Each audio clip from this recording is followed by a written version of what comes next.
platform. Being from San Francisco, we're all about platforms and enabling people to be successful through one another. So we kind of work with a bunch of different groups of people, predominantly farmers. We also work with workers, customers, and investors.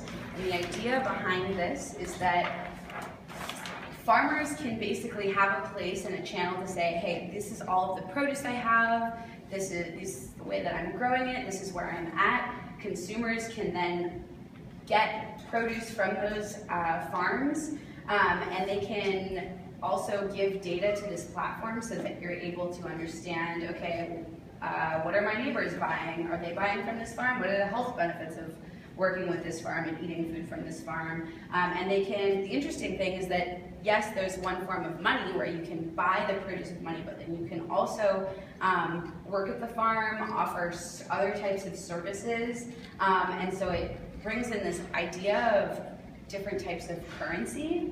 I kind of want to hand it over to somebody else to talk about investors and workers, or other parts of it.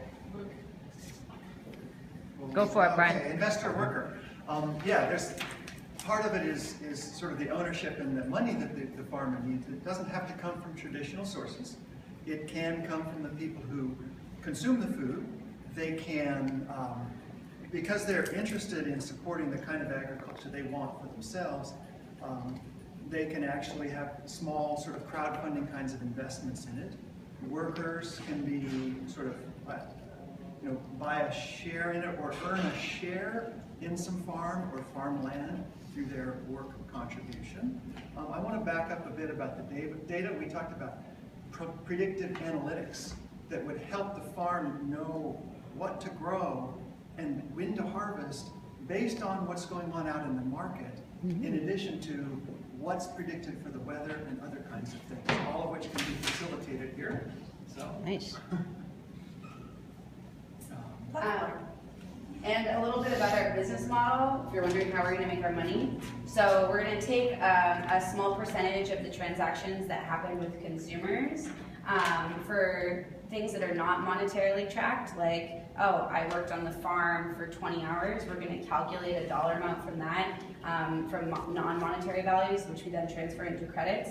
Any extra resources that the farm doesn't sell or give to their consumers or their investor base, we'll have retail stores for selling the rest of that produce so that there's no waste. And so we actually just won a seed round of funding for $5 million, and so these are our next steps. We're iterating on our business model and bringing in financial analysts to help us really hone that. We're doing some deep market research. Lisa over here is like the biggest expert in market research you've ever met, so she's going to hook it up. We're building a prototype based on Georgie's immense knowledge of archetyping and architecture. So he's leading an amazing engineering team. Brian has a really deep community in the farming industry, so he's doing all of our business development.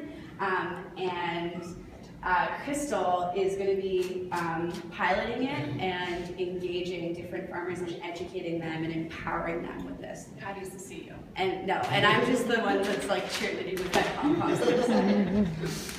That's us.